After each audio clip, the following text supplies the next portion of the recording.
یا دلوائی جا رہی ہے، اس جماعت کے بجائے یہ لوگ مختلف جماعتوں سے، خاص طور پر زیادہ تر تعداد ان میں پی ٹی آئی کے لوگ تھے، پی ٹی آئی کے لوگ ہیں، وہ بجائے جماعت بنانے کے اس کو پیپلز پارٹی میں ان لوگوں کو ضم کیا جائے، اور میری اطلاعات کے مطابق انہیں دبئی میں اس سلسلے میں یہ انسٹرکشن بھی دی گئی تھی، اور انہیں جو تھا کہا گیا تھا کہ یہ لوگ نئی جماعت نہیں بنائیں گے، اگر آپ ایکٹیو ہوں اور پنجاب میں اپنا ایکٹیو پارٹ پلے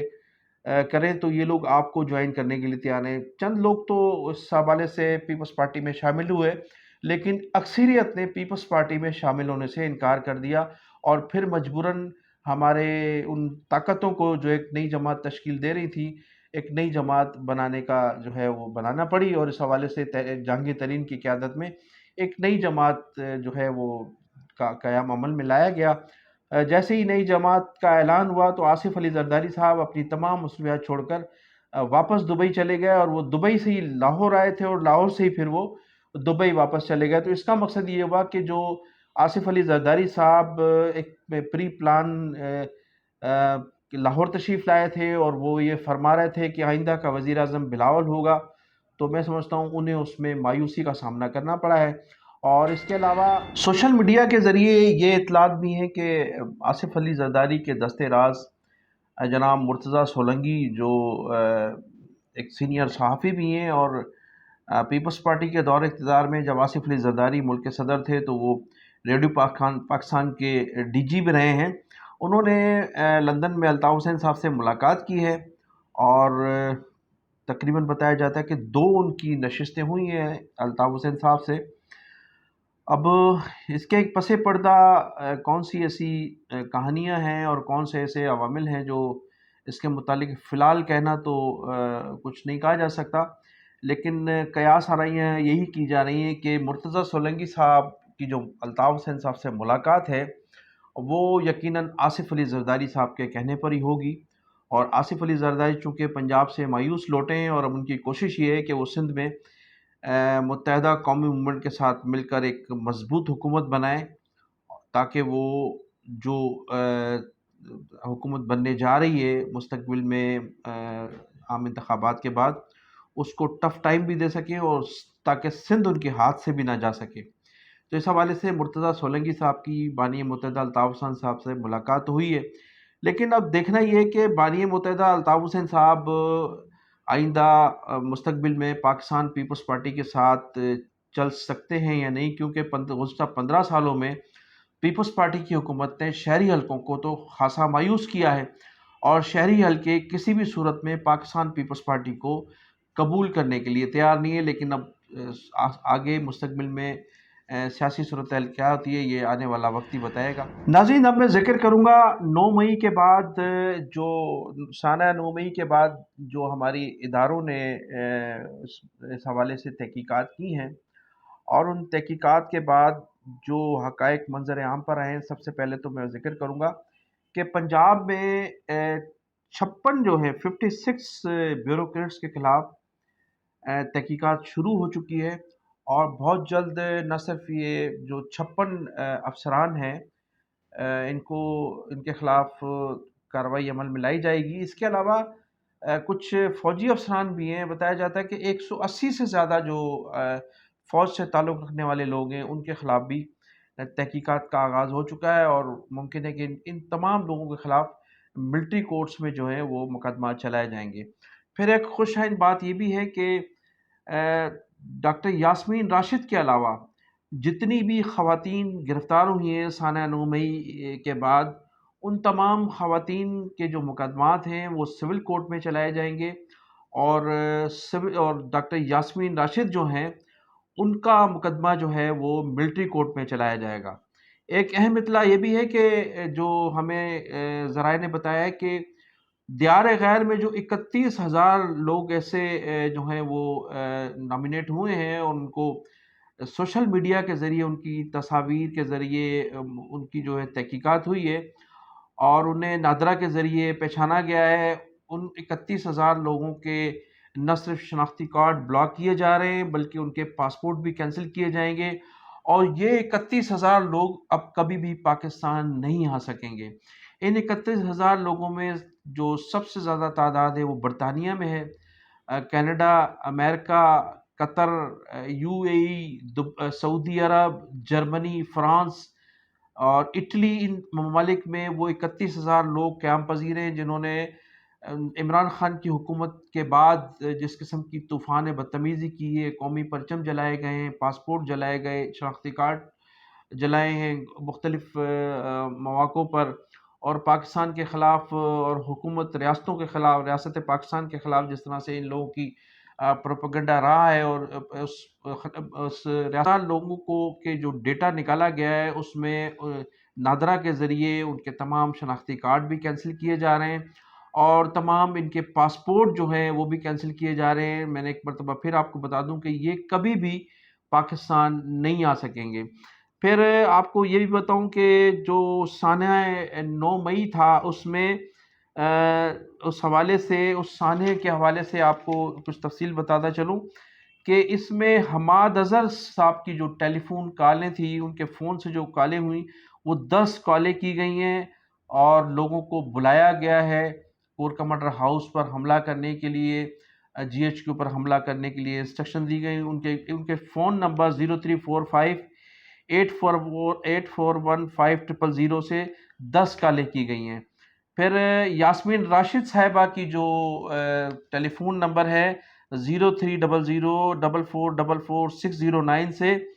تقریباً 41 کالیں کی گئی ہیں، اور لوگوں کو بلایا گیا ہے کہ آپ نے کور کمانڈر ہاؤس پر حملہ کرنا ہے، وہاں احتجاج کرنا ہے۔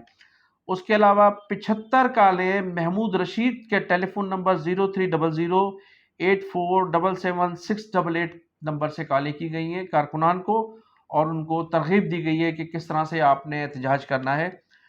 اس کے علاوہ 50 کالیں اعجاز چودھری کے فون نمبر 0300441727 سے کی گئی ہیں، اور کارکنان کو جو ہے وہ مشتعل کیا گیا ہے۔ میاں اسلم کے ٹیلی فون نمبر 030044787182 نمبر سے 9 مئی کو 16 کالیں کی کارکنان کو ترغیب دی گئی کہ کس طرح سے انہیں پہنچنا ہے۔ مراد راس اس کی جو اس وقت پارٹی بھی چھوڑ چکے ہیں، 23 کالیں کی گئی ہیں، ان کا نمبر ہے 0333354141۔ ان لوگوں کی نہ صرف کالیں ٹریس ہوئی ہیں بلکہ ان کی کالوں کا جو ڈیٹا ہے وہ منظر عام پر آ گیا ہے، اور ان کالوں سے باقاعدہ کارکنان کو ترغیب دی گئی کہ کس طرح سے کور کمانڈر ہاؤس پر حملہ کرنا ہے، کس طرح سے ہمارے جو عسکری جو ہے آفس ہیں، خاص طور پر جی ایچ کیو پر جن لوگوں نے حملہ کیا، ان تمام ان فونوں سے ان تمام جو ٹیلی فون ہیں ان سے لوگوں کو انسٹرکشن دی گئی، اور لوگوں کو کہا گیا کہ کس طرح سے آپ کو کہاں پہنچنا ہے اور کس طرح سے ان پر عمل درآمد کرنا ہے۔ تو یہ تمام لوگ، اس میں سے کچھ لوگ تو مراد راس پارٹی چھوڑ چکے ہیں، ان میں کافی لوگ گرفتار بھی ہیں، اور یہی وجہ ہے کہ یاسمین راشد جو ہیں، ڈاکٹر یاسمین راشد جو سابق صوبائی وزیر صحت ہیں پنجاب کی، وہ خاتون ہوتے ہوئے ان کے خلاف مقدمہ ملٹری کورٹ میں چلایا جائے گا، جبکہ تمام خواتین جو گرفتار ہوئی ہیں سانحہ 9 مئی میں، ان تمام خواتین کو جو مقدمات ہیں وہ سول کورٹ میں چلائے جائیں گے۔ ناظرین، انتہائی باوثوق ذرائع سے ہمیں یہ بھی اطلاعات ملی ہیں کہ سابق chief of the army staff general Bajwa صاحب اور سابق D G I S I فیض حمید کے خلاف بھی تحقیقات کا آغاز کر دیا گیا ہے، اور تحقیقات کے دوران ان دونوں جو فوجی افسران ہیں ان کی جو تمام براعت ہیں وہ معطل رہیں گی جب تک ان کی تحقیقات مکمل نہیں ہو جاتی، تو ان سے تمام اعزازات اور واپس لے لیے جائیں گے۔ تحقیقات مکمل ہونے کے بعد پھر اگر کوئی ملوث پایا گیا تو ان کو سزا بھی ہو سکتی ہے، کورٹ مارشل بھی ہو سکتا ہے۔ اور پھر ایک خبر یہ بھی ہے کہ فیض حمید صاحب کے خلاف ایک 65 ارب روپے کی بھی تحقیقات کا آغاز ہونے جا رہا ہے، اور چونکہ ان پر یہ کچھ ثبوت ہمارے اداروں کے پاس موجود ہیں کہ انہوں نے اپنے عہدے کا ناجائز فائدہ اٹھاتے ہوئے 65 ارب روپے کی کرپشن کی ہے، اور اس حوالے سے بھی تحقیقات کی جا رہی ہے۔ ناظرین، میں آخر میں آپ کو بتاؤں گا کہ چیف جسٹس عمر بندیال صاحب کی جو صاحبزادی ہیں سحر بندیال، وہ تو پاکستان تحریک انصاف کی باقاعدہ کارکن تھی، بڑی ایکٹیو کارکن تھی، اور انہوں نے ہمیشہ تحریکوں میں تحریک انصاف کے جو احتجاج تھے یا جلسے تھے اس میں ہمیشہ وہ شرکت کرتی رہی ہیں، اور عمران خان سے ان کے پرسنل تعلقات بھی تھے۔ لیکن اس کے علاوہ جو ایک خاص دلچسپ بات یہ ہے کہ جسٹس بندیال صاحب کی ساس، جنہیں مدر ان لا کہا جائے، اور سحر بندیال کی نانی جو ہیں، وہ بھی عمران خان کی مداح نکلی، اور آپ یہ ویڈیو دیکھ سکتے ہیں۔ ویڈیو میں وہ کہہ رہی ہیں کہ عمران خان جب جوان تھے، جوانی تھی اور ان کی بھی جوانی تھی، تو وہ ان کا ہر میچ دیکھنے گراؤنڈ میں جایا کرتی تھیں، بلکہ بیرون ملک بھی ان کے میچز وہ دیکھنے کے لیے جایا کرتی تھیں۔ تو وہ پرانی ان کی مداح ہیں، اور ایک زمانے میں انہیں وہ باقاعدہ کہا جاتا ہے کہ وہ بڑا لگاؤ تھا، اور اس حوالے سے انہوں نے یہ بھی فرمایا کہ وہ اب بھی ان کی دیوانی بھی ہیں، متوالی بھی ہیں، اور وہ ہر جلسے میں شرکت بھی کرتی ہیں۔ عمران خان سے ان دنوں میں ان کی ایک ملاقات بھی ہوئی ہے، اور ملاقات کے ساتھ ساتھ وہ کہتی ہیں کہ میں پوری طرح سے عمران خان کے ساتھ ہوں، اور میری دعائیں ہیں کہ اللہ تعالیٰ عمران خان کو کامیاب کرے، آئندہ ملک کے وہ دوبارہ وزیر اعظم بنے۔ تو آپ یہ ویڈیو دیکھ سکتے ہیں ان کی زبانی کہ وہ عمران خان صاحب کے لیے کیا فرما رہی ہیں۔ تو ناظرین، میں انہی الفاظ کے ساتھ آپ سے اجازت چاہوں گا کہ آپ میرے چینل کو سبسکرائب بھی کیجیے گا، اور کمنٹ سیکشن میں جا کر اپنی قیمتی رائے کا اظہار ضرور کیجیے گا۔ پاکستان زندہ باد۔